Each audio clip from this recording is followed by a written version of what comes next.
മേഖലയിലാണ്. ഇവിടെയും സംഭവിച്ചൊരു കാര്യം, എനിക്ക് ഏറിയാട് മേഖല, കൊടുങ്ങല്ലൂർ ഈ മേഖലയെക്കുറിച്ച് ഞാൻ ഡോക്ടറുമായി സംസാരിച്ചപ്പോൾ എനിക്ക് തോന്നിയൊരു കാര്യം, എന്തുകൊണ്ടാണ് ഈ മേഖലയിൽ മറ്റു മേഖലയിൽ നിന്ന് വ്യത്യസ്തമായി ഇവിടെ മുസ്ലിമങ്ങൾ മറ്റേ ഔപചാരികമായ വിദ്യാഭ്യാസത്തിന്റെ കാര്യത്തിലും വിശാലമായ അർത്ഥത്തിൽ വിദ്യാഭ്യാസ മേഖലയുടെ കാര്യത്തിലും മറ്റേത് സമൂഹത്തെയും, ഏത് സമുദായത്തെയും, മറ്റേത് മതസമൂഹത്തെയും വെല്ലുവിളിക്കാൻ കഴിയുന്ന വിധത്തിൽ, അല്ലെങ്കിൽ അതിനേക്കാൾ ഉയർന്ന നിലയിൽ ആ മേഖലയിൽ എന്തുകൊണ്ടാണ് ഇവിടെ ഉണ്ടായ പ്രത്യേകമായ ഒരു മാറ്റം എന്തുകൊണ്ടുണ്ടായി? അങ്ങനെ ചരിത്രത്തിന്റെ പിന്നിലേക്ക് പരിശോധിക്കുമ്പോൾ മുസ്ലിം ഐക്യസംഘം പോലെയുള്ള പ്രസ്ഥാനങ്ങൾ അല്ലെങ്കിൽ അത്തരത്തിലുള്ള ചിന്താധാരകൾ അതിൽ പ്രധാനപ്പെട്ട പങ്ക് വഹിച്ചിട്ടുണ്ട് എന്ന കാര്യത്തിൽ യാതൊരു സംശയവുമില്ല. ഞാനിവിടെ ഒരു പ്രബന്ധാവതാരകനല്ലാത്തതുകൊണ്ട്, ഞാൻ ഈ വിഷയവുമായി ബന്ധപ്പെട്ടുകൊണ്ട് കൂടുതൽ പഠിച്ച് പറയാൻ കഴിയുന്ന ഒരാളല്ലാത്തതുകൊണ്ടും, പഠിച്ച് പറയാൻ അതിനുവേണ്ടി പഠിച്ചിട്ടില്ലാത്തതുകൊണ്ടും ഞാൻ വളരെ ദീർഘമായൊരു പ്രഭാഷണം നടത്താൻ ഞാൻ ആഗ്രഹിക്കുന്നില്ല. ഒരു അഭിപ്രായം ഇവിടെ പറഞ്ഞു എന്ന് മാത്രമേ ഉള്ളൂ. ഏതായാലും ഈ പ്രദേശത്തിന്റെ ഒരു മഹനീയമായ ഒരു പാരമ്പര്യം എന്ന് പറയുന്നത് എല്ലാവർക്കും മാതൃകയാകുന്ന വിധത്തിൽ, മതപ്രവർത്തനമാണെങ്കിലും മതവിശ്വാസ പ്രവർത്തനമാണെങ്കിലും എല്ലാം അതിന് ഒരു വ്യത്യസ്തത ഉണ്ടായതിന്റെ കാരണം ഇവിടെ വളർന്നു വന്ന നവോത്ഥാന ചിന്തയാണ്. ആ ചിന്ത എല്ലാ മനുഷ്യരിലും പകർന്നു കിട്ടിയിട്ടുണ്ട് എന്നുള്ളതാണ്. ജലത്തിൽ ലയിച്ചിരിക്കുന്ന ഉപ്പ് എവിടെയാണെന്ന് നോക്കിയാൽ നമുക്ക് ഉപ്പിനെ കണ്ടുപിടിക്കാൻ കഴിയില്ല. ഉപ്പ് രുചിച്ചു നോക്കുമ്പോൾ അതിന്റെ രുചി നമുക്ക് മനസ്സിലാക്കാൻ വേണ്ടി കഴിയും. എല്ലാവരും കലർന്നു കിടക്കുന്നത് കൊണ്ട് നമുക്ക് ഇതിലേതാണ് ഉപ്പ് എന്ന് നമുക്ക് തിരിച്ചറിയാൻ കഴിയില്ല. പക്ഷെ അതിന്റെ രുചി നമ്മൾ പരിശോധിക്കുമ്പോൾ അതിനകത്തുണ്ട് നമുക്ക് മനസ്സിലാക്കാൻ വേണ്ടി കഴിയും. അപ്പൊ അതുപോലെ ഇവിടെ പരന്നു കിടക്കുന്ന ഈ ഒരു പ്രത്യേകമായ സവിശേഷത ഇവിടെ വളർന്നു വന്ന നവോത്ഥാന ചിന്തയുടെ, ആ നവോത്ഥാന ചിന്തയ്ക്ക് തിരികൊളുത്തിയ നിരവധിയായ മഹാരഥന്മാരായ ആളുകൾ, നാട്ടിലെ സമ്പന്നരായ ആളുകൾ സമ്പന്നർ എന്ന നിലയിൽ മാത്രമാണ് അറിയപ്പെടാറുള്ളത്. പക്ഷെ സമ്പന്നരായ ആളുകൾ എന്ന നിലയിലല്ല ഇവിടെയുള്ള പല സമ്പന്നരായ കുടുംബങ്ങളിലെയും മുസ്ലിം നേതാക്കന്മാർ അറിയപ്പെട്ടത്. മറിച്ച് അവര് സാംസ്കാരികമായ നിലയിലും വിദ്യാഭ്യാസമായ നിലയിലും സമൂഹത്തെ സമ്പന്നമാക്കാൻ വേണ്ടി ശ്രമിച്ച മഹാരഥന്മാർ എന്ന നിലയിലാണ് ഈ പ്രദേശത്തെ മുസ്ലിം നേതാക്കന്മാരായിട്ടുള്ള ആളുകളും ആ സമുദായത്തിൽപ്പെട്ട ആളുകളും പലരും അറിയപ്പെട്ടത്. അത് സമൂഹത്തിൽ നൽകിയിരിക്കുന്ന സംഭാവന ഒരിക്കലും വിസ്മരിക്കാൻ കഴിയുന്നതല്ല. അതൊരു പ്രത്യേക മതത്തിന്റെ അല്ലെങ്കിൽ ഒരു ജനവിഭാഗത്തിന്റെ മാത്രം ഒരു കാര്യമായിട്ടല്ല, ഈ സമൂഹത്തിന്റെ വളർച്ചയിൽ വളരെ പ്രധാനപ്പെട്ട പങ്കുവഹിക്കാൻ ഇത്തരത്തിലുള്ള പ്രവർത്തനങ്ങൾ സാധിച്ചിട്ടുണ്ട് എന്ന് മാത്രം ഈ സന്ദർഭത്തിൽ ഞാൻ സൂചിപ്പിക്കുകയാണ്. കൂടുതൽ ഇവിടെ ഇനി ഇതിനു ശേഷം വളരെ ഗൗരവമായ നിരവധി പ്രബന്ധങ്ങൾ ഇവിടെ അവതരിപ്പിക്കപ്പെടാനുണ്ട്. നിരവധി പ്രഗത്ഭരായ വ്യക്തികൾ ഇവിടെ പ്രസംഗിക്കാനൊക്കെ ഉണ്ട് എന്നുള്ളതുകൊണ്ട് പ്രസംഗം ചുരുക്കുകയാണ്. ഇവിടെ ഈ ചരിത്രമുറങ്ങുന്ന ഈ മണ്ണിൽ നടക്കുന്ന മുസ്ലിം ഐക്യസംഘ നവോത്ഥാനത്തിന്റെ 90 വർഷം എന്ന അടിസ്ഥാനത്തിൽ നടക്കുന്ന ഈ പഠന സെമിനാർ, പൊതുസമ്മേളനം ഉൾപ്പെടെയുള്ള എല്ലാ പരിപാടികൾക്കും എല്ലാ വിജയങ്ങളും ആശംസിച്ചുകൊണ്ട് ഇവിടുത്തെ ഒരു ജനപ്രതിനിധി എന്ന നിലയിൽ വരാൻ വൈകിയതിലുള്ള എന്റെ വിഷമം ഒരിക്കൽ കൂടി നിങ്ങളെ അറിയിച്ചുകൊണ്ട് എല്ലാ ആശംസകളും നേർന്നുകൊണ്ട് ഞാൻ വാക്കുകൾ. സാംസ്കാരിക രാഷ്ട്രീയ മേഖലയിൽ ശ്രദ്ധേയമായ ഇടപെടൽ നടത്തുന്ന യുവ നിയമസഭാ സാമാജികൻ അഡ്വക്കേറ്റ് VS സുനിൽകുമാർ സാറിന് കൃതജ്ഞത രേഖപ്പെടുത്തുന്നു. ഒരു പ്രത്യേക അറിയിപ്പ്. ISM മണ്ഡലം ജില്ലാ സെക്രട്ടറിമാരുടെ പ്രത്യേക യോഗം ഇപ്പോൾ ഐക്യവിലാസം വീടിന്റെ അങ്കണത്തിൽ നടക്കുന്നു. ISM മണ്ഡലം ജില്ലാ സെക്രട്ടറിമാർ എത്രയും വേഗം യോഗത്തിലെത്തിച്ചേരുവാൻ ജനറൽ സെക്രട്ടറി അറിയിക്കുന്നു. കൊടുങ്ങല്ലൂർ നവോത്ഥാനത്തിന്റെ ഈറ്റില്ലം പ്രബന്ധാവതരണം ഡോക്ടർ PA മുഹമ്മദ് സഈദ്. മണപ്പാട്ട് കുഞ്ഞി മുഹമ്മദ് ഹാജിയുടെ പൗത്രനും ഇന്ത്യയിലെ പ്രഥമ മുസ്ലിം പള്ളിയായ ചേരമാൻ ജുമാ മസ്ജിദ് മഹല്ല് പ്രസിഡന്റുമായ ഡോക്ടർ PA മുഹമ്മദ് സഈദിനെ ബഹുമാനാദരവുകളോടെ വിഷയാവതരണത്തിനായി ക്ഷണിക്കുന്നു. അസ്സലാമു അലൈക്കും. എന്നെ ഒന്ന് ഭീഷണിപ്പെടുത്തതിന് 10 മിനിറ്റ് കൂടുതൽ എടുക്കരുത്. കുഴപ്പമില്ല, അത്ര തന്നെ ധാരാളം മതി. സത്യത്തില് ഇന്ന് രാവിലെ കുഞ്ഞാലി സാഹിബ് പോയെന്ന് തോന്നുന്നുണ്ട്. പ്രൊഫസർ കുഞ്ഞാലി സാഹിബ് പ്രസംഗിച്ചപ്പോ ഇന്ത്യയിലെ ആദ്യത്തെ പള്ളിയുടെ കാലം പറഞ്ഞപ്പോ സാറിന്റെ കുഴപ്പമില്ല, ഞാൻ പോയിട്ടുണ്ട്. എനിക്കെന്റെ തുണി ഉലിഞ്ഞു പോയ മാതിരി തോന്നി, അത്രയും വിഷമമുണ്ടായി. സത്യം അത് 629 എന്നുള്ള ഡേറ്റ് അവിടെ എഴുതി വെച്ചിട്ടുണ്ട്. ചെറുവാൻ പള്ളി 629 സ്ഥാപിച്ചാണെന്ന് എഴുതി വെച്ചിട്ടുണ്ട്. കഴിഞ്ഞൊരു 100 കൊല്ലമായിട്ട് അത് അവിടെ ഉണ്ട്. വ്യക്തിപരമായിട്ട് ഞാൻ 100% കുഞ്ഞാലി സാഹിബിനോട് തന്നെ അത് എനിക്കറിയാം അത് അങ്ങനെയാണെന്ന്. നബി സല്ലല്ലാഹു അലൈഹി വസല്ലം കാലഘട്ടത്തിൽ അത് നടന്നിട്ടില്ല എന്നുള്ളത് തെളിവുകളുടെ അടിസ്ഥാനത്തിൽ പറയും. പക്ഷെ ഒരു വാമൊഴിയുടെ കാലഘട്ടത്തിൽ ഉണ്ടായിരുന്നു എന്ന്, പ്രത്യേകിച്ച് ഒരു 350-400 കൊല്ലമായിട്ടുള്ള പള്ളിയുടെ ചരിത്രം വാമൊഴിയായിട്ട് നമുക്കറിയാം. അതിലേക്ക് പിന്നീട് കിടക്കാം ഇൻഷാ അല്ലാഹ്. ഞാനിത് എനിക്ക് തന്ന ടോപ്പിക്കിലേക്ക് കിടക്കുകയാണ്. കൊടുങ്ങല്ലൂർ മുസ്ലിം നവോത്ഥാനത്തിന്റെ ഈറ്റല്ലം. മുസ്ലിസ് എന്ന പേരിൽ വിഖ്യാതമായ കൊടുങ്ങല്ലൂർ ഇന്ന് ചരിത്രത്തിൽ ഒരു അനുബന്ധം മാത്രമായി അവശേഷിച്ചിരിക്കുന്നു. നൂറ്റാണ്ടുകൾക്ക് മുമ്പ് കൊടുങ്ങല്ലൂർ കേരള സംസ്കാരത്തിന്റെ പിള്ളത്തൊട്ടിലായിരുന്നു. BC 400 പോലും കൊടുങ്ങല്ലൂർ കിഴക്കും പടിഞ്ഞാറും തമ്മിലുള്ള കച്ചവട ബന്ധത്തെ നിയന്ത്രിച്ചിരുന്ന ചടുലമായ ഒരു വാണിജ്യ കേന്ദ്രമായിരുന്നു. പ്രസിദ്ധ പ്രാചീന ചരിത്രകാരനായ പ്ലീനി മുസ്ലിസിനെ അദ്ദേഹത്തിന്റെ പുസ്തകത്തിൽ പറഞ്ഞിട്ടുള്ളത് പ്രൈമ മിമോറിയം ഇന്ത്യ എന്നാണ്. എന്ന് പറഞ്ഞാൽ ഇന്ത്യയിലെ ഏറ്റവും പ്രധാനപ്പെട്ട തുറമുഖം. ഫിനീഷ്യക്കാർ, ഗ്രീക്കുകാർ, അറബികൾ, പേർഷ്യക്കാർ, ചൈനക്കാർ തുടങ്ങിയവർ കച്ചവടത്തിനായി മുസ്ലിസിലെത്തിയിരുന്നു. ഇത് നമ്മൾ പറയുന്നത് ഈ കാലഘട്ടത്തിലല്ല, BC-യിലാണ്. BC 400-500 കൊല്ലങ്ങളിൽ തന്നെ മുസ്ലിസിന് കിഴക്കും പടിഞ്ഞാറുമായി ബന്ധമുണ്ടായിരുന്നുള്ളതിന്റെ തെളിവുകൾ നമുക്ക് വളരെ വ്യക്തമായിട്ട് അറിയാം. മുസ്ലിസിന്റെ പ്രാചീനത തെളിയിക്കാൻ മുച്ചിരിപത്തനം എന്ന വാൽമീകി രാമായണത്തിലെ പരാമർശം തന്നെ ധാരാളം മതി.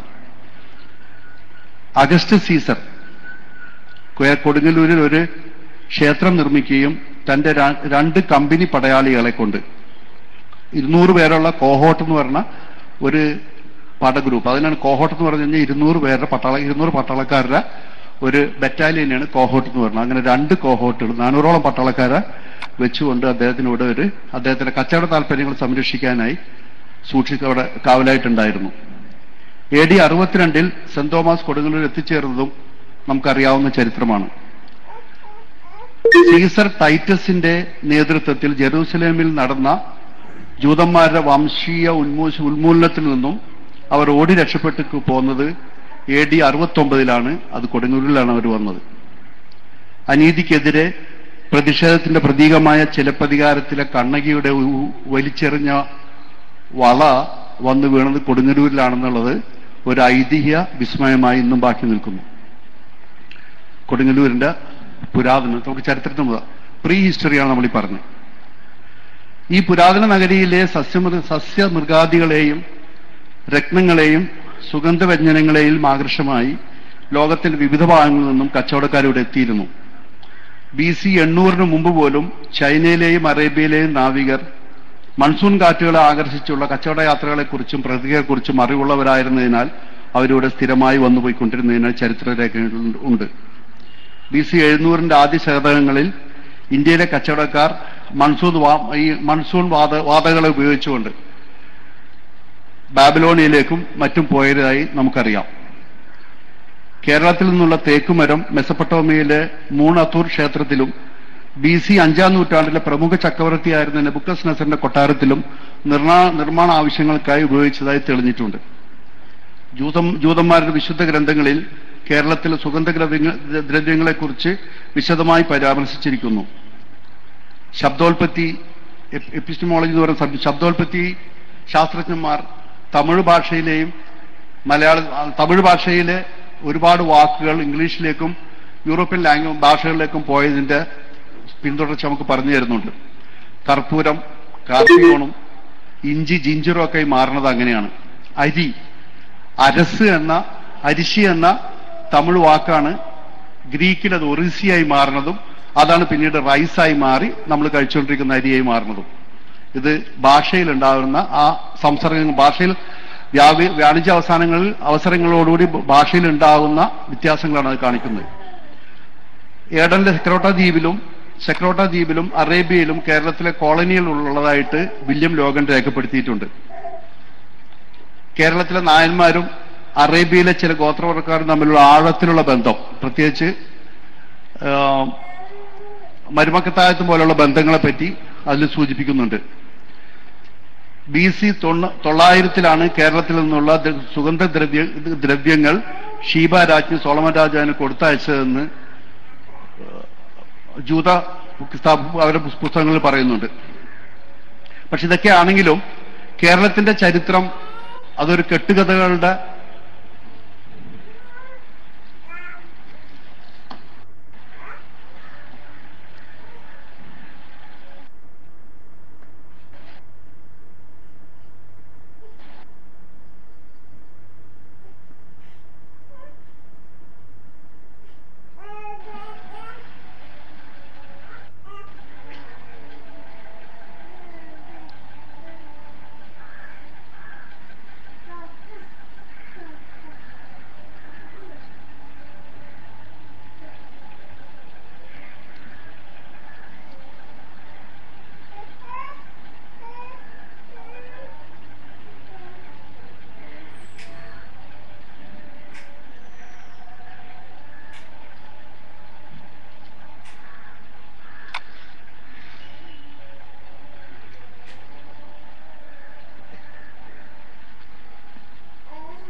വിശ്വസനീയമായ ചരിത്രരേഖകളുടെ അഭാവം കേരള ചരിത്രത്തെ കെട്ടുകഥകളുടെ ഒരു ഭാരണക്കെട്ടായി മാറ്റിയിട്ടുണ്ട്. അക്കാലത്ത് നിലനിന്നിരുന്ന പോരാട്ടങ്ങൾ അവസാനം പെരുമാക്കന്മാരെന്ന നാമധേയത്തിൽ അറിയപ്പെടുന്ന ഭരണാധികാരികളെ തിരഞ്ഞെടുപ്പിലൂടെ അവരോധിക്കുന്ന നിലയിലേക്ക് കാര്യങ്ങൾ കൊണ്ടെത്തിച്ചു. അവസാനത്തെ പെരുമാളായ ചേരമാൻ പെരുമാളിന്റെ സ്ഥാനത്യാഗത്തെക്കുറിച്ചുള്ള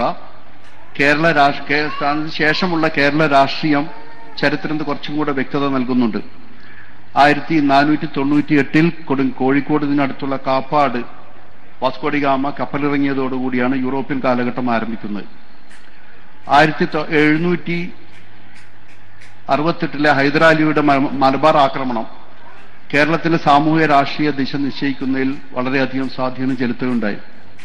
ടിപ്പുവിന്റെ ഭരണം കേരളത്തിൽ വെറും 6-7 കൊല്ലങ്ങൾ മാത്രം നീണ്ടുനിന്നിരുന്നു എങ്കിൽ പോലും സാധാരണക്കാരന്റെ അസ്തിത്വത്തിന്റെ പുനർനിർമ്മാണവും അധികാര ശ്രേണിയിലേക്കുള്ള ദീർഘവും ദുഷ്കരവുമായ അവരുടെ പാത തുടങ്ങുന്നത് അവിടെ നിന്നാണ്. വേറൊരർത്ഥത്തിൽ പറഞ്ഞാൽ ഒരുപക്ഷെ ഇടതുപക്ഷ പ്രസ്ഥാനങ്ങളുടെ കേരളത്തിലുള്ള വേരോട്ടത്തിന് കാരണം ടിപ്പു സുൽത്താനാണ് എന്ന് വരെ നമുക്ക് പറയാനാകും.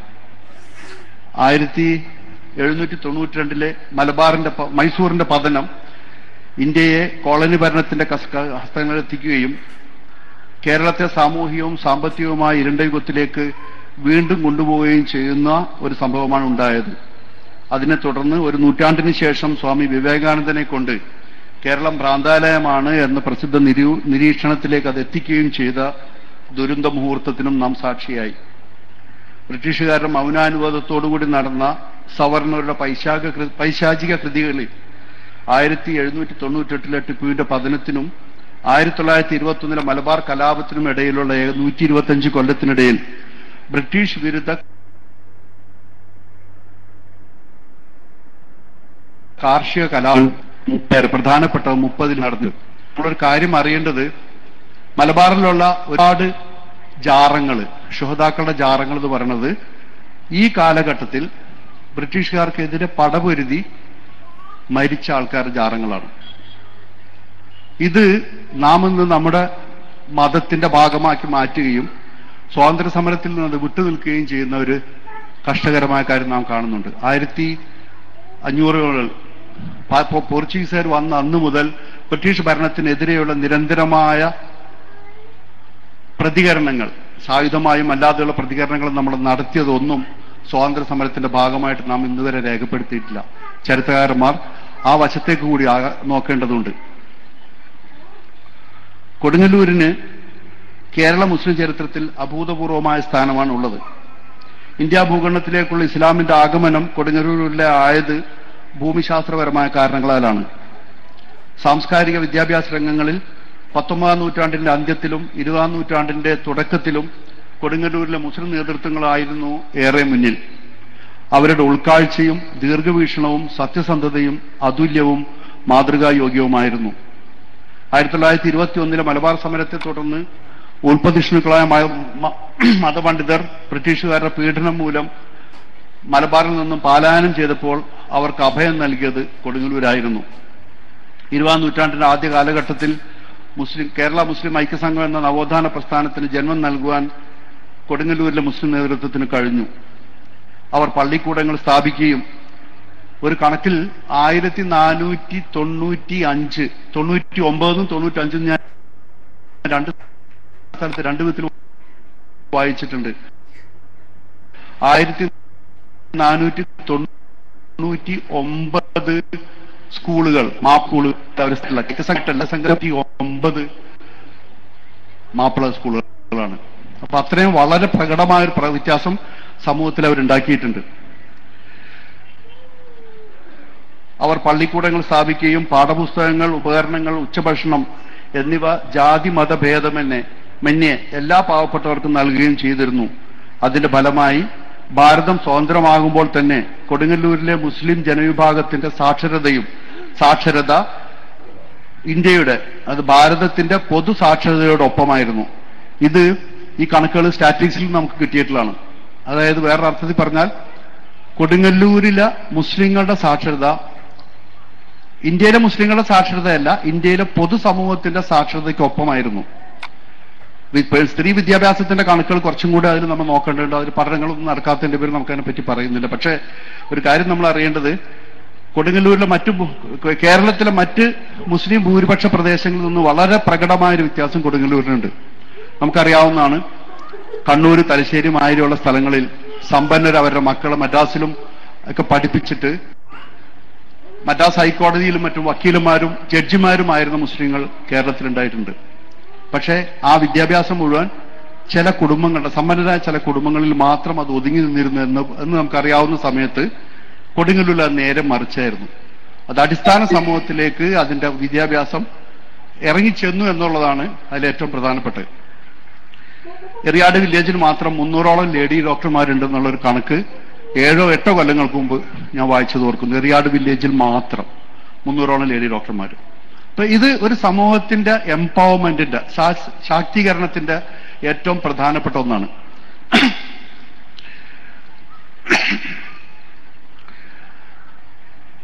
കോട്ടപ്പുറത്ത് നമ്പൂരി മഠത്തിൽ ഷീദി മുഹമ്മദ് സാഹിബ്, മണപ്പാട് കുഞ്ഞു മുഹമ്മദ് ഹാജി, കറുകപ്പാടത്ത് പുത്തംവീട്ടിൽ കുഞ്ഞു മുഹമ്മദ് ഹാജി, മുഹമ്മദ് അബ്ദുറഹ്മാൻ സാഹിബ്, ഷീദി സാഹിബ് മുതലായ ഇന്ത്യയിലെ തന്നെ ആദ്യത്തെ കാർഷിക പ്രസ്ഥാനത്തിന്റെ വീരോജ്വല നേതാവായ KM ഇബ്രാഹിം സാഹിബ് എന്നിവർ ഈ കൂട്ടായ്മയിലെ ശക്തമായ പിന്തുണക്കാരാണ്. പ്രസിദ്ധ വിദ്യാഭ്യാസ വിശേഷനായ ഡോക്ടർ അബ്ദുൽ ഗഫൂറും കൊടുങ്ങല്ലൂരിന്റെ സന്തതിയാണെന്ന് നമ്മൾ മറക്കേണ്ടതില്ല. വേറെ കൂടുതലായിട്ടൊന്നും പറയാനുള്ള സമയം ദീർഘിക്കുന്നതുകൊണ്ട് ഞാൻ നിർത്തുകയാണ്. അസ്സലാമു അലൈക്കും.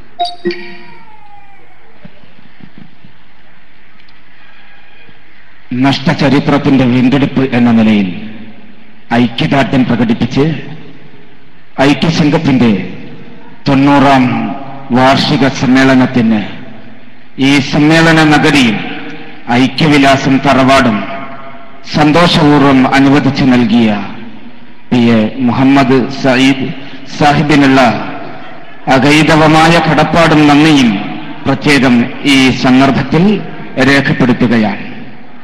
കൊടുങ്ങല്ലൂരിന്റെ നവോത്ഥാന പ്രവർത്തനങ്ങളെ സംക്ഷിപ്തമായി ഇവിടെ അവതരിപ്പിച്ച മാന്യരായ മണപ്പാട്ട് കുഞ്ഞഹമ്മദ് ഹാജിയുടെ മകനായ പി എ മുഹമ്മദ് സയ്യിദിനുള്ള കൃതജ്ഞത ഒരിക്കൽ കൂടി രേഖപ്പെടുത്തുന്നു. കേരളീയ മുസ്ലിം നവോത്ഥാനം ആഗോള സ്വാധീനം എന്ന വിഷയം അധികരിച്ചുകൊണ്ട് നമ്മോട് സംസാരിക്കുന്നത് ആദരണീയനായ കെ പി സക്കരിയ അവറുകളാണ്. അദ്ദേഹത്തെ സാദരം ക്ഷണിക്കുന്നു.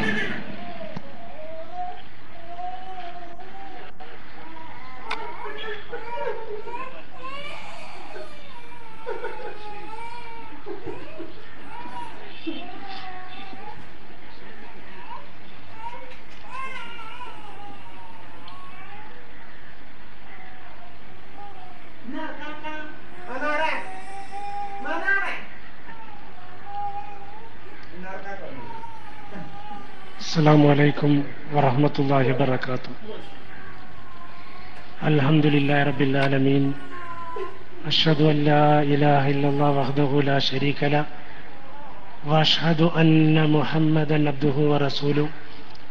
اللهم صل وسلم وبارك على محمد وعلى آله وصحبه أجمعين. أما بعد. വേദിയിലുള്ള സമാദരണീയരായ പണ്ഡിത നേതാക്കളെ, നേരത്തെ നമ്മുടെ സഹോദരൻ PMA ഗഫൂർ പറഞ്ഞതുപോലെ സ്വന്തം പിറന്ന വീട്ടിലേക്ക് വർഷങ്ങൾ പിന്നിട്ട് തിരിച്ചു വരുമ്പോഴുണ്ടാകുന്ന ആഹ്ലാദമനുഭവിക്കുന്ന ഒരു സദസ്സിലും സന്ദർഭത്തിലുമാണ് നാം ഒത്തുചേർന്നിട്ടുള്ളത്.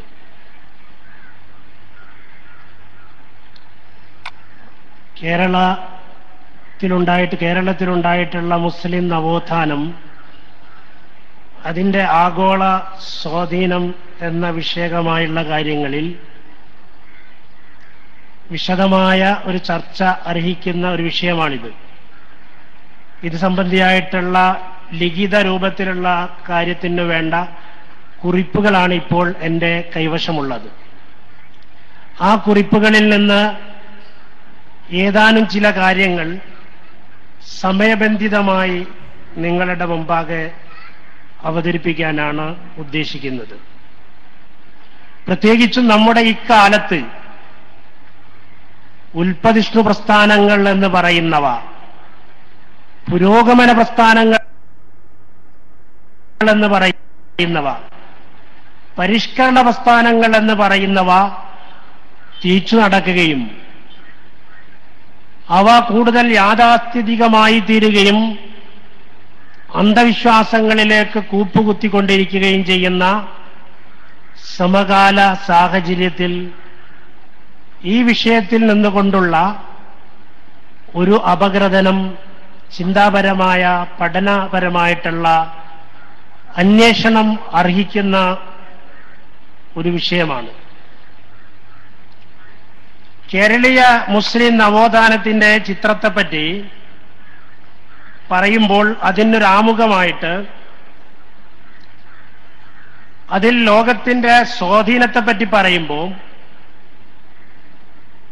നമുക്കതിൽ ചർച്ച ചെയ്യേണ്ടി വരുന്ന മുഖ്യമായിട്ടുള്ള കാര്യങ്ങൾ, ഒന്ന് നവോത്ഥാനം എന്നാൽ എന്താണ് എന്നതും, നവോത്ഥാനത്തിന്റെ ലോക നായകന്മാരിൽ മുഖ്യ കാര്യദർശികൾ ആരായിരുന്നുവെന്നും അവരുടെ ശൈലിയും രീതിയും എന്തായിരുന്നുവെന്നും, അതുപോലെ ഈ നവോത്ഥാന പ്രസ്ഥാനങ്ങളുടെ, ലോകമെങ്ങുമുള്ള നവോത്ഥാന പ്രസ്ഥാനങ്ങളുടെ മൗലികമായ അടിത്തറകൾ, പൊതു അടിസ്ഥാനങ്ങൾ എന്തായിരുന്നുവെന്നും, കേരളീയ നവോത്ഥാനത്തിന്റെ മുഖ്യ ശില്പികളുമായി അവരുടെ താരതമ്യവും, ഇതിൽ ഏതു തരം ധാരയാണ് നമ്മുടെ കേരളത്തെ സ്വാധീനിച്ചിട്ടുള്ളത് എന്നുള്ളതിനെ സംബന്ധിച്ചുള്ള അന്വേഷണവുമാണ് ഈ ചർച്ചയിൽ മുഖ്യമായി അടങ്ങുന്നത്.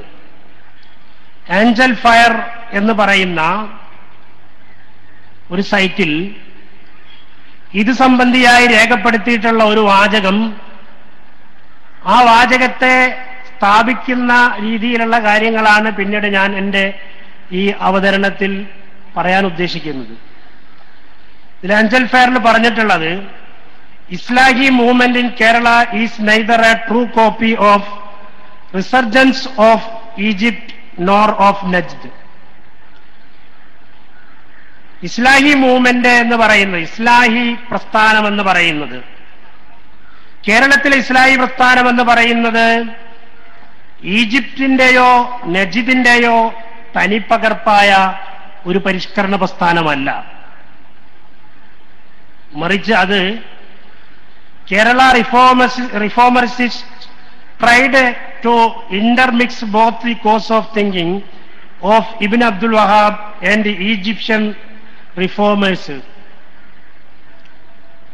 കേരളത്തിലുണ്ടായിട്ടുള്ള നവോത്ഥാന സംരംഭം എന്ന് പറയുന്നത്, അതിന്റെ നവോത്ഥാന നായകന്മാർ ചെയ്തിട്ടുള്ളത്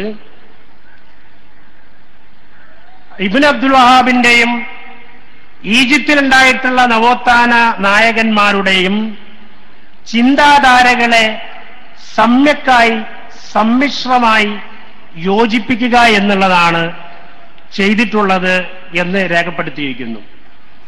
നമുക്ക് വളരെ സംക്ഷേപിച്ചുകൊണ്ട് ചുരുക്കി ചരിത്രത്തിലൂടെ ഒരു ഓട്ടപ്രദക്ഷിണം നടത്തിയാൽ ഈ യാഥാർത്ഥ്യം ബോധ്യമാവുകയും ഈ യാഥാർത്ഥ്യത്തിന്റെ ഉള്ളിൽ നിന്ന് നമ്മുടെ സമകാല മുജാഹിദുകൾക്ക് അഥവാ പരിഷ്കരണ പ്രസ്ഥാനങ്ങൾക്കുണ്ടായിട്ടുള്ള അപജയത്തിന്റെ ചിത്രങ്ങളിലേക്കുള്ള ഒരു വ്യക്തമായ വെളിച്ചം കിട്ടുകയും ചെയ്യും. യഥാർത്ഥത്തിൽ നവോത്ഥാനം എന്നുള്ളതിന് നേരത്തെ ഇവിടെ MLA പറഞ്ഞു, നവോത്ഥാനം എന്നുള്ളത് സാധാരണഗതിയിൽ യൂറോപ്യൻ രാജ്യങ്ങളിൽ നിന്ന് ആണ് നവോത്ഥാനം എന്നുള്ള പദം ആധുനികമായി കടന്നു വരുന്നത്. ഇൻലൈറ്റൻമെന്റ് അഥവാ ജ്ഞാനോദയം എന്ന പദമാണ് യഥാർത്ഥത്തിൽ അതിന് അവർ ഉപയോഗിച്ചിട്ടുള്ളത്. എന്നാൽ ഇസ്ലാമിക പരിഷ്കരണം എന്ന് പറയുന്നത് യഥാർത്ഥത്തിൽ ഇസ്ലാമിൽ ഉള്ള കാര്യങ്ങൾ അഥവാ യൂറോപ്പിൽ സംഭവിച്ചിട്ടുള്ളത് ബൈബിൾ നേരെ തന്നെ ശാസ്ത്രത്തിന് വിരുദ്ധമായി നിന്നു, ബുദ്ധിക്ക് വിരുദ്ധമായി നിന്നു. അങ്ങനെ വിരുദ്ധമായി നിന്നപ്പോ ആ ബൈബിളിനെ കാലത്തെ ഒത്ത് വ്യാഖ്യാനിച്ച് കാലത്തോടൊപ്പം കൊണ്ടുപോകാനുള്ള ശ്രമം നടത്തേണ്ടതുണ്ടായി. അതിനെയാണ് യൂറോപ്യന്മാർ നവോത്ഥാനം എന്ന് വിളിച്ചത്. എന്നാൽ ഇസ്ലാമികമായ പരിഷ്കരണം എന്ന് പറയുന്ന റിഫോർമേഷൻ, ഇസ്ലാഹി എന്ന് പറയുന്നത്, ഇസ്ലാഹി എന്ന് പറയുന്നത് യഥാർത്ഥത്തിൽ ഖുർആൻ ഒരിക്കലും ബുദ്ധിയൊക്കെ അസംഭവ്യമെന്ന് പറയുന്ന ഒരു കാര്യവും ഖുർആൻ പറഞ്ഞിട്ടില്ല. വിരുദ്ധമായ ഒരു പരാമർശം പോലും ഖുർആനിലില്ല എന്നുള്ളത് ഡോക്ടർ മോറിസ് ബുക്കായിയെ പോലുള്ള ആധുനിക ഇസ്ലാമിന്റെ പുറത്തുണ്ടായിരുന്ന ചിന്തകന്മാർ തന്നെ പഠിച്ചു പറഞ്ഞിട്ടുള്ള കാര്യമാണ്. പിന്നീട് ഇസ്ലാമിലേക്ക് വന്നവരാണ് അവർ. അങ്ങനെയുള്ള ഖുർആൻ ഒരിക്കലും അതിനെ വിയോജിക്കാത്തത് കൊണ്ട് തന്നെ പിന്നീട് മുസ്ലിം സമുദായത്തിലെ പണ്ഡിതന്മാരും നേതാക്കന്മാരും സംഘടനകളും സംഘങ്ങളുമൊക്കെ ഇസ്ലാമിന്റെ പേരിൽ ഉണ്ടാക്കി തീർത്തിട്ടുള്ള വ്യതിയാനങ്ങളെയും തെറ്റായ പ്രവണതകളെയും മാറ്റിയെടുത്ത് നേരത്തെയുള്ള തലങ്ങളിൽ തന്നെ അതിനെ പുനരാവിഷ്കരിക്കുക എന്നുള്ള പുനരാവിഷ്കരണ പ്രക്രിയയാണ് യഥാർത്ഥത്തിൽ ഇസ്ലാഹ് എന്ന് പറയുന്നത്. ഇത് രണ്ടും രണ്ട് തലങ്ങളിലുള്ള കാര്യങ്ങളാണ്. ഇതിലെ ഖുർആനിന്റെയും ഹദീസിന്റെയും പിൻഫലമുള്ള പ്രയോഗമാണ് ഇസ്ലാഹ് എന്നുള്ളത്. അത് നമുക്കറിയാം. നമ്മൾ സാധാരണ കേട്ടുവരുന്ന വാക്യങ്ങളാണ് ഇൻ ഉരീദു ഇല്ല ഇസ്ലാഹ മസ്തതൗതു എന്ന് പറയുന്നതും യുസ്ലിഹൂന മാ അഫ്സദന്നാസ് എന്ന് പറയുന്ന ഹദീസിലുള്ള പ്രയോഗവും ഈ ആയത്തുള്ള പ്രയോഗവും ആ നവീകരണത്തെയാണ് കുറിക്കുന്നത്. ഈ നവീകരണം എന്ന് പറയുന്നത് ഒന്നായിട്ടുള്ള അട്ടിമറിയല്ല, മറിച്ച് കാലത്തോടൊപ്പം പോകാൻ പ്രാപ്തമായിട്ടുള്ള പ്രമാണമായിട്ടുള്ള പരിശുദ്ധ ഖുർആൻ, അതിനോടൊപ്പം നിൽക്കുന്ന സ്ഥിരപ്പെട്ട ഹദീസ്, ഇത് രണ്ടിനെയും മുൻനിർത്തിക്കൊണ്ട് സമൂഹത്തിലുണ്ടായിട്ടുള്ള അനധികൃതവും അനാവശ്യവുമായിട്ടുള്ള അധാർമികമായിട്ടുള്ള പ്രവണതകളെയും അന്ധവിശ്വാസങ്ങളെയും അത്യാചാരങ്ങളെയും മാറ്റിയെടുക്കുക എന്നുള്ളതാണ് യഥാർത്ഥത്തിൽ ഈ ഇസ്ലാഹ് എന്നുള്ളത് കൊണ്ട് ഉദ്ദേശിക്കുന്നത്. ഈ ഇസ്ലാഹിന്റെ ലോകത്ത് നമുക്ക് ലോക ചരിത്രത്തിൽ നമ്മൾ നോക്കിയാല് തഖിയുദ്ദീൻ അഹമ്മദ് ബിൻ തൈമിയ, അദ്ദേഹം ഡമസ്കസുകാരനായിരുന്ന ഇബ്നു തൈമിയയില് യഥാർത്ഥത്തിൽ അതിന്റെ ഒരു ആദ്യ ബീജം നമുക്ക് കാണാൻ സാധിക്കും. എന്ന് പറഞ്ഞാൽ അതിന് മുമ്പ് പല പരിഷ്കർത്താക്കൾ ഉണ്ടായിട്ടുണ്ട്. പക്ഷെ പൂർണ്ണമായി തക്ലീദിലേക്ക് കൂപ്പുകുത്തിപ്പോവുകയും അന്ധമായ അനുകരണത്തിന്റെയും അക്ഷരപൂജയുടെയും ലോകത്ത് അമർന്നിരിക്കുകയും ചെയ്തിരുന്ന ഒരു സാഹചര്യത്തിൽ അതിനെതിരായിട്ട് വിപ്ലവാത്മകമായിട്ടുള്ള ചിന്തയെ തുറന്നുവിടുന്ന സമീപനം സ്വീകരിച്ചുകൊണ്ട് രംഗത്ത് വന്നിട്ടുള്ള തഖിയുദ്ദീൻ അഹമ്മദ് ബിൻ തൈമിയ 1263 മുതൽ 1328 വരെ ജീവിച്ചിരുന്ന മഹാരഥനാണ്. അദ്ദേഹമാണ് ആഗോള പരിഷ്കരണത്തിന്റെ മുഖ്യ ശില്പി. അദ്ദേഹം ആഗോള പരിഷ്കരണം എന്ന് പറയുമ്പോൾ അദ്ദേഹത്തിന്റെ ആഗോള പരിഷ്കരണം എന്ന് പറയുമ്പോൾ തന്നിഷ്ടപ്രകാരമുള്ള സ്വന്തമായൊരു പരിഷ്കരണമല്ല, പ്രമാണബദ്ധിതമായിട്ടുള്ള പരിഷ്കരണമാണ്. അതോടൊപ്പം അതിനെ അതിനോട് ചേർത്തുകൊണ്ടുള്ള പരിഷ്കരണ ശ്രമമാണ്. അത് ഇബ്നു തൈമിയ്യയുടെ വിപുലമായ പുസ്തക ശേഖരങ്ങളിൽ അത് പരന്നു കിടക്കുന്നുണ്ട്. അതിന്റെ ചുവട് പിടിച്ചുകൊണ്ട് തന്നെ പിന്നീട് 1703 മുതൽ 1792 വരെ ജീവിച്ചിരുന്ന സൗദി അറേബ്യയിൽ ജീവിച്ചിരുന്ന നജ്ദിൽ കടന്നു വന്ന മുഹമ്മദ് ബിൻ അബ്ദുൽ വഹാബ്, അദ്ദേഹമാണ് മറ്റൊരു ലോകോത്തരനായിട്ടുള്ള പരിഷ്കർത്താക്കളുടെ മുഖ്യ ശില്പിയായിട്ടുള്ള ലോകപരിഷ്കർത്താക്കളുടെ മുൻനിരയിൽ നിർത്താവുന്ന മറ്റൊരു വ്യക്തിത്വം. ഇതേപോലെ ഇന്ത്യയിലാണെങ്കിൽ ഷാ വലില്ലാഹി ദഹ്ലവി, അദ്ദേഹവും ഈ മുഹമ്മദ് ബിൻ അബ്ദുൽ വഹാബിന്റെ സമകാലികനാണ്. 1703 തന്നെയാണ് ഷാ വലില്ലാഹി ദഹ്ലവിയും ജനിക്കുന്നത്.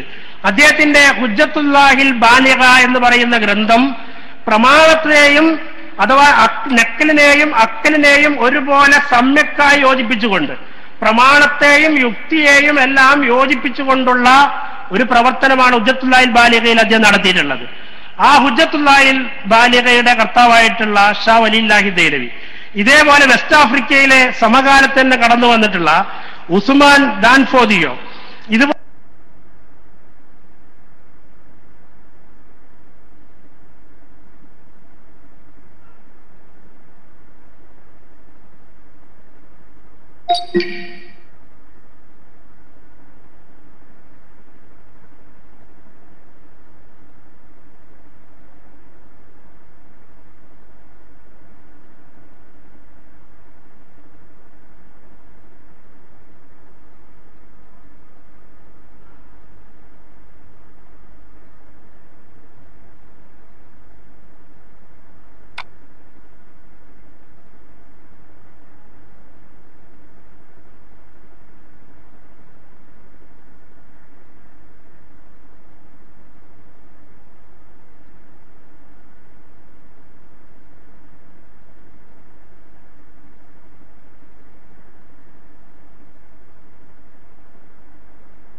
അദ്ദേഹം റഷീദിലുള്ള ഈ ഉർവത്തുൽ വുസ്കയെ സംബന്ധിച്ചിടത്തോളം പറയുന്നുണ്ട്.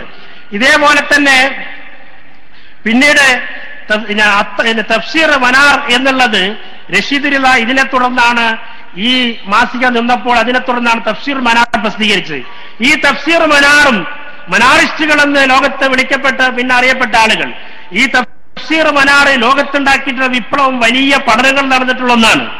തഫ്സീർ മനാർ ലോകത്തുള്ള മുസ്ലിങ്ങളുടെ ചിന്തകളിൽ വമ്പിച്ച വിപ്ലവത്തിന്റെ കൊടുങ്കാറ്റ് അയച്ചുവിടുകയുണ്ടായി.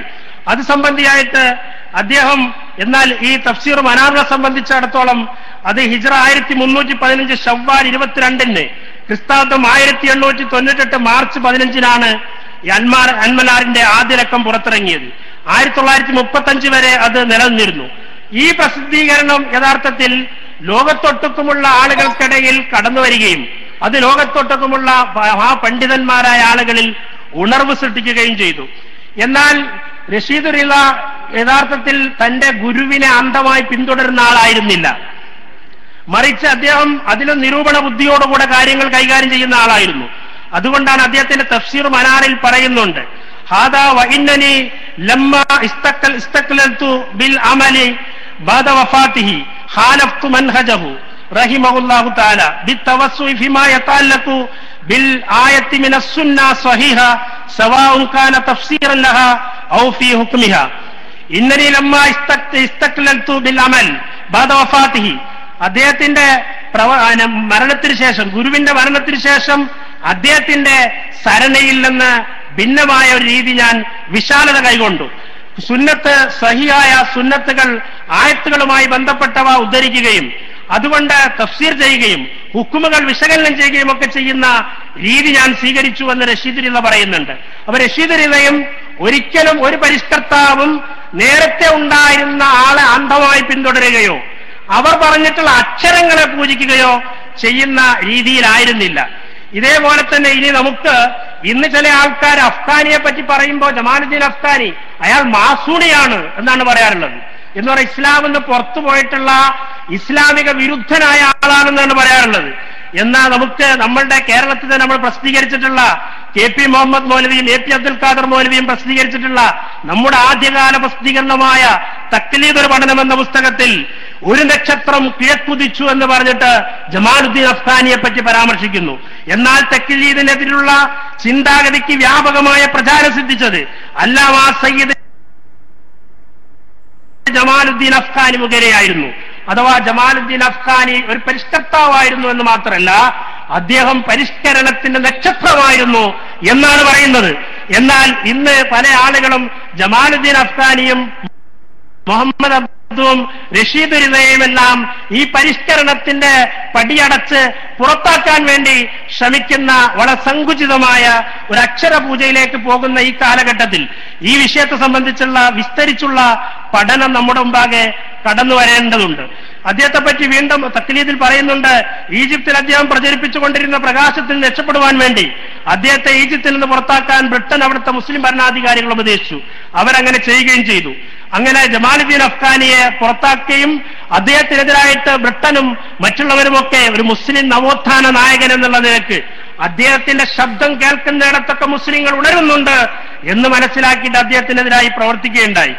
ഈ റഷീദ് റിള പ്രസിദ്ധീകരിച്ചിട്ടുള്ള തഫ്സീർ മനാർ അതാണ് കേരളത്തിൽ വിപ്ലവത്തിന്റെ അഗ്നി കുറിച്ച നാന്തി കുറിച്ച ഒരു മഹാസംഭവമായി മാറിയിട്ടുള്ളത്.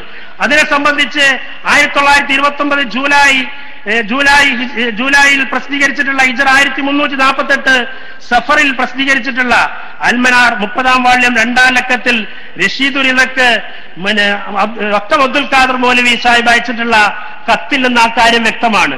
അദ്ദേഹം പറയുകയാണ്, ഈ അൽമനാറാണ് ഒരു വിപ്ലവത്തിന്റെ തീപ്പന്തം എന്റെ മനസ്സിലുണ്ടാക്കിയത് എന്ന്. അദ്ദേഹം പറയുന്ന വാക്കുകൾ ഇങ്ങനെയാണ്: അവിടത്തെ അറിയിക്കണമെന്ന് കുറച്ചു കാലമായി ഞാൻ വിചാരിച്ചു കൊണ്ടിരുന്നതും എന്നാൽ കുറെ നാളുകളായി എനിക്ക് തുടരെ നേരിട്ടുകൊണ്ടിരിക്കുന്ന ചില വിഷമതകൾ മൂലം ഇതുവരെ സാധിക്കാതിരുന്നതുമായ എന്റെ സങ്കടം കേൾക്കുന്നതിന് ദയവ് ചെയ്ത് അവിടുത്തെ വിലയേറിയ സമയത്തിൽ ചില നിമിഷങ്ങൾ ചെലവഴിക്കുമെന്ന് ഞാൻ വിശ്വസിക്കുന്നു. അവിടത്തോട് ഞാൻ ഇങ്ങനെ ആവലാതിപ്പെടുന്നതിനും സങ്കടപൂർവ്വം പറയുന്നതിനും ഇടയാക്കിയ മുഖ്യ കാര്യം എനിക്ക് കിട്ടിക്കൊണ്ടിരുന്ന അൽമനാറിന്റെ വരവ് 3 വർഷക്കാലമായി നിലച്ചുപോയിരിക്കുന്നുവെന്നുള്ളതാണ്. അതിലെന്റെ ദുഃഖം അനൽപമാണ്. അതെനിക്ക് കിട്ടാതെ വന്നത് മുതൽ ഞാൻ ഇരുട്ടിൽ ചെന്ന് വീണവനെ പോലെയാണ്. ഇരുട്ടിച്ചെന്ന് വീണവനെ പോലെ ആയിരിക്കുന്നു. യഥാർത്ഥമായ വെളിച്ചമായി തീർന്നിരിക്കുന്നു അൽമനാർ എനിക്ക്. അഥവാ അദ്ദേഹം അറബിയിൽ മജല്ലത്തുൽ മനാറിൽ പറഞ്ഞ അറബി ടെസ്റ്റിൽ പറയുന്ന വാക്ക് ലിഅന്നൽ മനാറ കാന ലി മനാറൻ ബിൽ മാന അൽ ഹഖീഖി എന്നാണ്.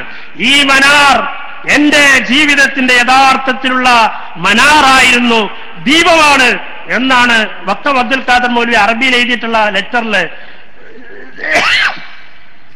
സയ്യിദ് റഷീദ് റില്ലയെ അറിയിച്ചിട്ടുള്ളത്. അപ്പൊ അങ്ങനെ സയ്യിദ് റഷീദ് റില്ലയുടെ തഫ്സീർ മനാറിൽ നിന്നുള്ള സ്വാധീനം വക്കം അബ്ദുൽ ഖാദർ മൗലവിയിലേക്ക് കടന്നു വന്നിരുന്നു. ഇതുപോലെ തന്നെ പിന്നെ ഈ മൊത്തത്തിൽ ഈ പ്രസ്ഥാന ധാരകളെ നമ്മൾ നോക്കുമ്പോൾ വക്കം അബ്ദുൽ ഖാദർ മൗലവിയെ പോലെ തന്നെ കേരളത്തിൽ ഏറ്റവും പ്രാധാന്യപൂർവ്വം മുഖ്യ ശില്പിയായി നമുക്ക് അവതരിപ്പിക്കാവുന്ന ചരിത്രപരമായി അപഗ്രഥിച്ചു നോക്കിയാൽ സയ്യിദ് സനാഉല്ലാ മക്തി തങ്ങളാണ്. 1847 അഥവാ സ്വാതന്ത്ര്യത്തിന്റെ 100 വർഷങ്ങൾക്ക് മുമ്പ് ജനിച്ച മഹാനുഭവൻ. അദ്ദേഹത്തിന്റെ കാലഘട്ടത്തിൽ പ്രസിദ്ധീകരണങ്ങൾ ഉണ്ടായിരുന്നില്ല, പുസ്തകങ്ങൾ ഉണ്ടായിരുന്നില്ല, ഉണ്ടായിരുന്നില്ല, സ്ഥാപനങ്ങൾ ഉണ്ടായിരുന്നില്ല, ഉണ്ടായിരുന്നില്ല, ആൾക്കൂട്ടങ്ങൾ ഉണ്ടായിരുന്നില്ല, പ്രസ് ഉണ്ടായിരുന്നില്ല. ഒന്നുമില്ലാതെ പറ്റി എന്ന് ഖുർആൻ പറഞ്ഞിട്ടുള്ളതുപോലെ ഒരു ഉമ്മത്തായി വിപ്ലവം നയിച്ചിട്ടുള്ള മഹാരഥനായ സയ്യിദ് സലാഹുല്ലാ മക്തി തങ്ങൾ 1847 മുതൽ 1900 വരെ ജീവിച്ചിരുന്ന അദ്ദേഹം അന്ന് 40 ഗ്രന്ഥങ്ങൾ രചിച്ചു, അദ്ദേഹം പ്രസ്താവിച്ചു. അതുപോലെ മലയാളത്തിൽ ആദ്യമായി 1854 കടോര കൂടാരം എന്ന പുസ്തകം പ്രസിദ്ധീകരിച്ചു. ഇത് അദ്ദേഹത്തിന് പ്രചോദനമായിട്ടുണ്ടായിരുന്നതും അറബ് ലോകത്തിലുള്ള പണ്ഡിതന്മാരുടെ ഗ്രന്ഥങ്ങൾ അദ്ദേഹത്തെ സ്വാധീനിച്ചിരുന്നു. അതേസമയം വക്കം മൗലവിയെ സംബന്ധിച്ചിടത്തോളം ഈജിപ്തിൽ നിന്നും അറബിയിൽ നിന്നുമുള്ള ഗ്രന്ഥങ്ങൾ അദ്ദേഹത്തെ സ്വാധീനിച്ചിരുന്നു. ഈ വക്കം മൗലവി അത്തൗഹീദിനെ സംബന്ധിച്ച് മാത്രമല്ല, അദ്ദേഹം ലൗസ് സബാഹ് എന്ന് പറഞ്ഞിട്ട് ഇബ്നു തൈമിയ്യക്കെതിരെയും അബ്ദുൽ വഹാബിനെതിരെയും ഉണ്ടായിട്ടുള്ള ആരോപണങ്ങൾക്ക് കൃത്യമായി മറുപടി പറഞ്ഞുകൊണ്ട് പുസ്തകം രചിക്കുകയുണ്ടായി. ഇങ്ങനെ ഈ രണ്ട് ധാരകളും ഒന്നിച്ചു ചേർന്നുകൊണ്ടാണ് കേരളത്തിലെ നവോത്ഥാനത്തിൽ ഒന്നിച്ചു ചേർന്നുകൊണ്ടുള്ള പ്രവർത്തനങ്ങളാണ്, പ്രതിപ്രവർത്തനങ്ങളാണ് ഉണ്ടായിട്ടുള്ളത്. എന്നാൽ ആ പ്രതിപ്രവർത്തനങ്ങളിൽ നമ്മൾ ചെയ്തു വന്നിട്ടുള്ളത്, കേരളത്തിലെ നവോത്ഥാന പ്രസ്ഥാനം ചെയ്തു വന്നിട്ടുള്ളത് ഒരിക്കലും അന്ധമായിട്ട് ഏതെങ്കിലും വാരിപ്പുണരുക എന്നുള്ളതല്ല. സൗദി അറേബ്യയിലുള്ള ഏതെങ്കിലും ഒരു ആലിമ് ഷേഖ് ഇബ്നു ബാസ് ആയാലും അതല്ലെങ്കിൽ പൂർവികനായിട്ടുള്ള ഇബ്നു തൈമിയ്യ ആയാലും ഇബ്നുൽ ഖയ്യിം ആയാലും അവരുടെ കിതാബിൽ പറഞ്ഞിട്ടുള്ള കാര്യങ്ങൾ അതേപടി ഉദ്ധരിക്കുക എന്നുള്ളതല്ല. ആ ഉദ്ധരിച്ചിട്ടുള്ളതിൽ പ്രമാണത്തിന് വിരുദ്ധമായിട്ടുണ്ടെങ്കിൽ അവയെ നിരാകരിക്കുക എന്നുള്ളതും അതിനെ പരിശോധിക്കുക എന്നുള്ളതും ചെയ്തിട്ടുണ്ട്. അതേപോലെ തന്നെ റഷീദ് റില്ലയുടെയോ മുഹമ്മദ് അബ്ദുവിന്റെയോ ചിന്തകളിലൂടെ കടന്നു വന്നിട്ടുള്ള കാര്യങ്ങളെ അതുപോലെ അനുധാവന ചെയ്യുക എന്നുള്ളതുമല്ല ചെയ്തിട്ടുള്ളത്. എന്റെ സമയം ഇപ്പോൾ തന്നെ അധികരിച്ചിട്ടുണ്ട്. എനിക്കിനിയും കുറെ കാര്യങ്ങൾ പറയാനുണ്ട്. പക്ഷെ ഞാനത് ലേഖനമായിട്ട് നിങ്ങൾക്ക് മുമ്പിലേക്ക് പിന്നീട് എത്തിക്കുന്നതിന് വേണ്ടി വെക്കുന്നത്. പിന്നെ ഒരു കാര്യം കൂടി, ഒരു പോയിന്റ് കൂടി പറഞ്ഞിട്ട് നമ്മൾ പ്രത്യേകിച്ച് ഇക്കാലത്ത് ഒരു പ്രശ്നമായതുകൊണ്ട് പറയാണ്. നമ്മൾ പലപ്പോഴും ഇങ്ങനെയുള്ള അറബ് ലോകത്തു നിന്നുള്ള ആളുകൾ പറയുന്ന ഫത്വകളും മറ്റു സംഗതികളും അതേപോലെ തൊണ്ട തൊടാതെ വിഴുങ്ങണമെന്നുള്ള രീതിയിൽ അതാണ് പരിഷ്കരണം, അങ്ങനെയാണ് ഇസ്ലാം, അതാണ് സലഫി മൻഹജ് എന്നൊക്കെ പറഞ്ഞിട്ട് പറയുമ്പോ യഥാർത്ഥത്തില് നമ്മൾ മനസ്സിലാക്കേണ്ട ഒരു സംഗതി, ഈ ഒരു ഫത്വ എന്റെ കയ്യിലുണ്ട്. ഈ ഫത്വ ലജ്ന ദായിമ എന്ന് പറഞ്ഞിട്ടുള്ള ഫത്വ വിഭാഗത്തിന്റെ ഫത്വയാണ്. ആ ഫത്വയിലുള്ള ചോദ്യം ഭൂമി ചലിക്കുന്നുണ്ടോ എന്നുള്ളതാണ്. ഭൂമി ചലിക്കുന്നുണ്ടോ എന്നുള്ളതാണ് ചോദ്യം. ഉത്തരത്ത് പറയുന്നത് ഫൈനൽ താബിതത്തുൻ കാറത്തുൻ വശംസു ഹിയല്ലതി തദൂറു ഹൗലഹ, അഥവാ ഭൂമി നിശ്ചലമായി നിൽക്കുകയാണ്, സൂര്യൻ സഞ്ചരിക്കുകയാണ്. കമാ ഖാലല്ലാഹു അസ്സ വജല്ല അല്ലാഹുല്ലദീ ജഅല ലക്കുമുൽ അർള ഖറാറൻ ഖാല സുബ്ഹാനഹു വശംസു തജ്രി ലിമുസ്തഖരിൻ ലഹ. ആയത്തോദിക്കിന് പക്ഷേ ഭൂമി നിശ്ചലമായി നിൽക്കുകയാണ് എന്നുള്ളതിന് ആയത്തോദിച്ചാ പറഞ്ഞത്. പക്ഷെ ഇത് പ്രസിദ്ധമായിട്ടുള്ള ഫത്വയാണ്. ഇതുപോലുള്ള ഫത്വകൾ വന്നാൽ ആ ഫത്വകൾ പറഞ്ഞിട്ടുള്ള മഹാരഥന്മാരായ പണ്ഡിതന്മാരാണ്.